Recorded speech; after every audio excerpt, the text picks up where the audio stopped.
Canada द्वारा भारतीय छात्रों को दिए जाने वाले स्टडी परमिट की संख्या में तेजी से गिरावट आई है। माने कनाडा सरकार भारतीय स्टूडेंट्स को पढ़ाई के लिए आने से रोक रही है और इसके लिए उन्होंने भारत सरकार को ही जिम्मेदार ठहराया है। साथ ही कनाडा का कहना है कि ये हालात जल्दी सुधरने वाले नहीं हैं।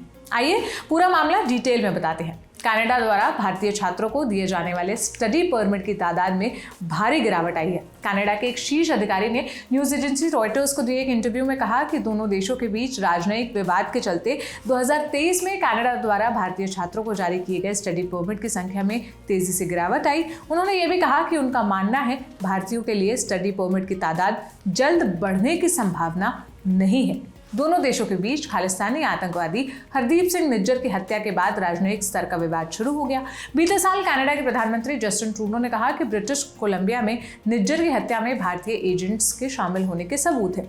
इसके बाद भारत के निर्देशों के चलते कनाडा को अपने 41 कुल संख्या के 2/3 राजनयिकों को वापस बुलाना पड़ा। इस विवाद के चलते कनाडा के स्टडी परमिट के लिए अप्लाई करने वाले भारतीय स्टूडेंट्स की तादाद पहले से ही कम हो गई।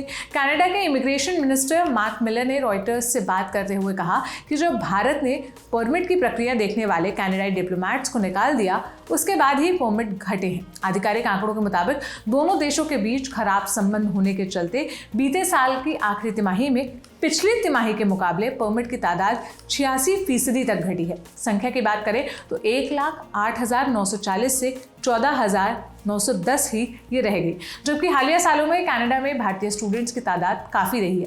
कनाडा में कुल विदेशी स्टूडेंट्स की संख्या 41% से ज़्यादा यानी 2,25,835 भारतीय स्टूडेंट्स के पास कनाडा का एजुकेशन परमिट है। माने इतने लोग वहाँ पर हैं।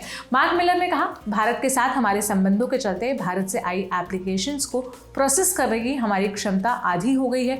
मैं आपको इस बारे में नहीं बता सकता कि राजनयिक संबंध कैसे रहेंगे। मैं ये भी नहीं कह रहा कि मुझे अंत में कोई सकारात्मक रोशनी दिखती है। मिलर ने आगे कहा कि अभी हमारे सामने बड़ी तादाद में आने वाले स्टूडेंट्स की चुनौती है। चीज़ें अब नियंत्रण से बाहर हो गई हैं। मैं कहूँगा कि जल्दी ही इन स्थितियों को सुधारने की ज़रूरत है।